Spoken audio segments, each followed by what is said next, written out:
원서 읽는 고양이 제니예요. 오늘은 해리포터 2권 챕터 5 80쪽 읽어보도록 할게요.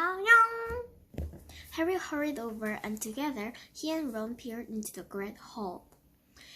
Innumerable candles hovering in mid-air, a full long crowded tables, making the golden plates and goblets sparkle.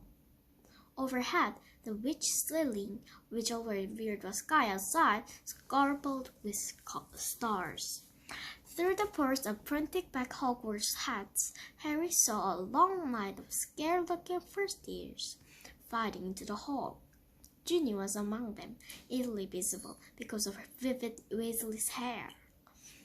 Meanwhile, Professor McGonagall, respectable bewitch in the hair bun, was placing the famous Hogwarts sorting hat on the stool before the newcomers. Every year, this aged old hat, Paige, Grin the Dirty, sorted new students into the 4 Hogwarts houses: Gryffindor, Hufflepuff, Ravenclaw, and Slytherin. Harry well remembered putting on it exactly 1 year ago, when wearing pair 5, his decision as murdered aloud this year. For a few horrible seconds, he had feared that the hat was going to put him in Slytherin, the house which had turned on more dark witches than wizards and any other, but ended up in Gryffindor, along with Ron, Hermione, and the rest of the Weasley.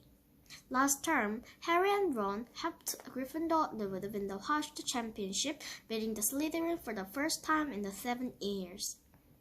A very small, mousy-haired boy in the cold foot cast the hat on his face.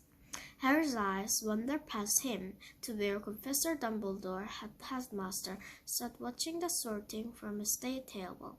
It was long silver beard and half the doses shining brightly at candlelight. Every face along the corridor lacquered, dressed in robes and ermine. And there at the end was Hagrid, huge and hairy, drinking deeply from his goblet. "Hang on," Harry muttered to Ron. "There's an empty chair on the staff table. Where's Snape?"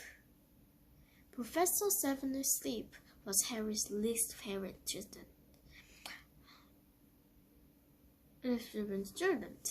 Cruel, sarcastic, and disliked by everybody except a student whose own house Slytherin. Snape taught potions. "Maybe he's ill," said Ron, hopefully. "Maybe he's left," said Harry, because he missed out in the defensive dark arts job again. "Or he might be stacked," said Newt exactly. "I mean, everyone hates him." "Or maybe," said a very cold Bryce reminded them, "he's waiting to hear why you two didn't arrive in the school train." Harry spun around. There, his black robes rippling in the cold breeze, stood Severus Snape. He was a thin man in sallow skin, with a nose and greasy shoulder-length back hair, and this moment he was smiling in a way that told Harry he and Ron were in deep trouble. "Follow me," said Snape. Not daring even to look at each other, Harry and Ron followed Snape up the snap until the last inquiry interest hall in the Festerian torch. The delicious smell of food was watching them the great hall, but Snape led them away from the wall from light, down the narrow stone staircase that led to the dungeons. "In," he said, opening the door halfway down the cold passageway and pointing. They entered Snape's office, shivering. The shadowy walls were giant shelves and large glass jars, which floated all manner of revolting things. Harry didn't want to know the name of them out. The fireplace was dark and empty. Snape closed the door and turned to look at them. "So," he said softly, "the train isn't good enough for famous Harry Potter and his faithful sidekick Weasley. What didn't arrive at the bank, did you boys?" "No, sir, it was a barrier of King's Cross. It—" "Silence," said Snape coldly. "What have you done with the car?" Ron gulped. It wasn't the first time Snape had given Harry the impression of the ability to read minds. but a moment later he understood as Snape unrolled today's issue of Evening Prophet. "You were seen," he hissed, showing them the headline. "Flying Ford Reindeer mystifies Muggles." He began to look around. Two Muggles in London, convinced they saw an old car flying over the distant car. Unknown in Ephesus, an empty Venus hiding in the washing, as Mr. Angus Philip Peebles reported to believe 6 or 7 Muggles at all. "I believe your father works the mission of Smuggle Archive Office," he said, looking up at Ron, smiling still or not still. Dear, his own son.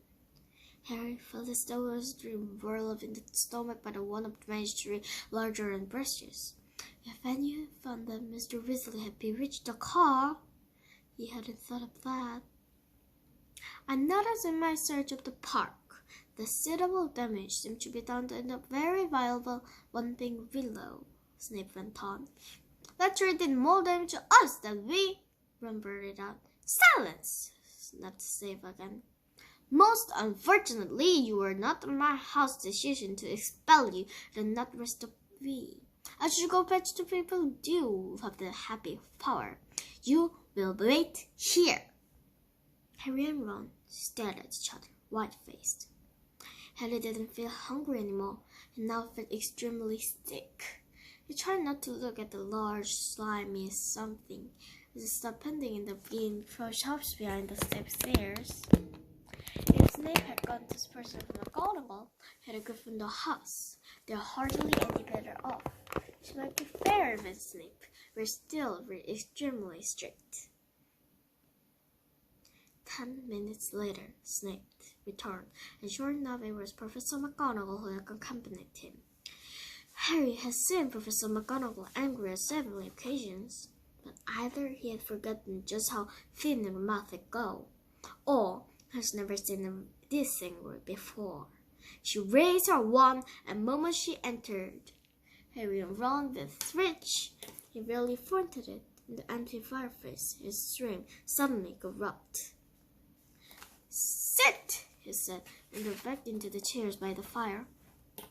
"Explain," she said, her glasses glinting ominously.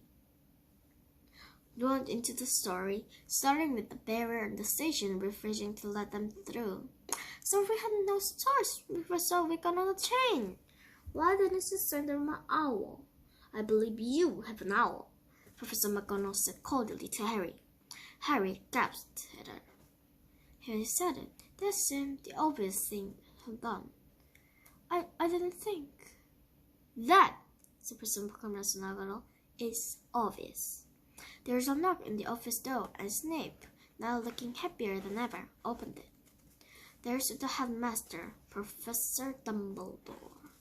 Harry's whole body went numb. Dumbledore was looking unusually grave.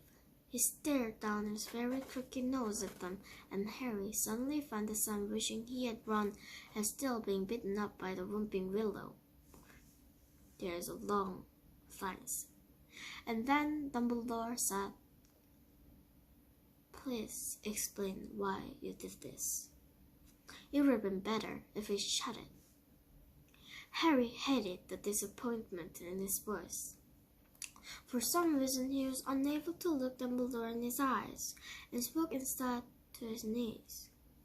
He told Dumbledore everything except that Mr. Weasley owned a rich car, making it sound as though he and Ron had happened to find the car parked outside the station.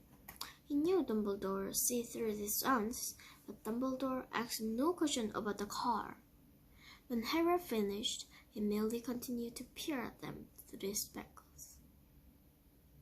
"We'll go get the stars," said Ron, with hopeless sort of voice. "What are you talking about, Weasley?" barked Professor McGonagall. "Well, you're expelling us, aren't you?" said Ron. Harry looked quickly at Dumbledore. "Not today, Mr. Weasley," said Dumbledore. "But I must express over both of you the seriousness of what you have done. I'll be writing to both your family tonight, and I'll also warn you that if you do anything like this again, I will have no choice but to expel you. Snape looked as though Christmas had been cancelled. He cleared his throat and said, Professor Dumbledore, these boys have flouted the decree of the Gryffindor underage wizardry, caused serious damage to an old and valuable tree. Surely, at this nature, it will be the Professor McGonagall to decide this boy's punishments. Service, said Dumbledore calmly, and for her responsibility. He turned to Professor McGonagall. I must go back to the feast, Minerva. I want to go to the phenosis. Come, Severus, there is a delicious-looking custard tart I want to sample. Snape shot a look at Peter and Vern at Harry and Ron as they found themselves switched out of the office, leaving alone with Professor McGonagall, who was still eyeing them at all. Eagle. You better get along to the hospital when you're pitting. Not much, said Reed hastily, wiping the caught of his eyes and see. Professor, I wanted to work with my sister being sorted. Something simply is over, said Professor McGonagall. Your sister is also in Gryffindor. Oh, good, said Ron. And speaking of Gryffindor, Professor McGonagall said sharply, but Harry caught in. Professor, would you do the car? Term hadn't started, so Gryffindor shouldn't really have points taken from me, should it? He finished, watching her anxiously. Gave him a piercing look, but he was sure she had almost smiled. Her mouth looked missing anyway. I will not can you egg for Gryffindor, she said. Harry's heart lightened considerably, but you both got into this tension. It was better than Harry expected. As for Dumbledore writing to the Dursley, there was nothing. Harry knew perfectly well. They'd just been disappointed with the Whomping Willow hadn't squashed it flat. Professor McGonagall raised her wand again and pointed at the Snape's desk. A large place on this, 2 silver gauntlets, and a jug of iced pumpkin juice appeared with a pop. You were eaten here and they straight onto your dormitory, said she. It was also relieved at the feast. When the door had first behind them, Ron let out a long, low whisky. I thought we had it, he said, grabbing the sandwich. So did I, said Hagrid, taking one too. Can you believe our luck, though? Said Ron thickly through the mouthful of chicken and ham. Reverend George would have flew that car 5 or 6 times and no Muggle ever saw them. He swallowed them with a huge bite. Why couldn't we get to the barrier? Harry shrugged. I will to watch sight from now on, though, she said, taking a griffull swing of pumpkin juice. Wish we could have gone to the feast. She didn't want to showing off, she said severely. Don't want people is clever, arriving by flying car. When they had eaten as many sandwiches as they could, they played the violin so. They rose and lifting watches, drank them with a mail-covered Gryffindor tower. The castle was quiet. It seemed that the feast was over. They walked past muttering portraits and creaking water, and climbed narrow flights of stone stairs. At last, they reached the passage with the scarecrowed entrance to Gryffindor Towers ahead, with the oil painting and a very fat woman, pink silk dress. Password? He said in a approached. Said Harry. They didn't know the New Year's password, not having met a Gryffindor prefect yet, but help came almost immediately. They heard hurrying feet behind them and turned to see Hermione dashing toward them. There you are! Where you been? I must difficultly smooth. Someone said we're expelled from crushing a flying car. Well, you haven't been expelled, Harry assured her. You're not telling me you did fly here, said Hermione, sounding almost as fierce as Professor McGonagall. Skip the lecture, said Ron impatiently. Tell me your password. It's waterboard, said Harry impatiently. That's not the point. Her words were cut short, however, but the portal of the fat lady swung open, and there was a sudden storm of clapping. It looked as though the whole of Gryffindor house was still awake, packed into the circus common room, standing in the lopsided tables and squashy armchairs, waiting for them to arrive. Arms reached through the portrait hall with full-headed Ron inside, leaving Hermione to scramble in after. "Brilliant!" yelled Lee Jordan. "Inspired! What an entrance! Flying a car right into the Whomping Willow, people will be talking about everything ears!" "Good on you," said Fifi and Harry, and never spoke to. Someone was patting in the back of the list just a marathon. Fred and George pushed their way into the front of the crowd and said together, "Why couldn't you call us back, eh?" Ron was scarlet in his face, grinning vigorously. But Harry could see one person who didn't look happy at all. Percy was visible over half of the excited first years, and he seemed to be trying to get near enough to start telling them off. Harry nudged Ron in the ribs and nodded at Percy's direction. Ron got the point at once. Had they got upstairs, read time. Pushing their way towards the door on the other side of the room, they led the spiral staircase in the dormitories. "Night," Harry called back to Hermione, who was wearing a skull just like Percy.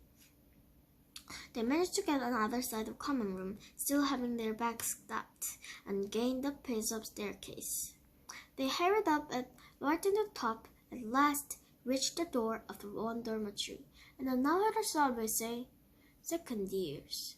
They entered the rear in the section of the room with 5 four-poster hung with their bedpan and a high, narrow wind.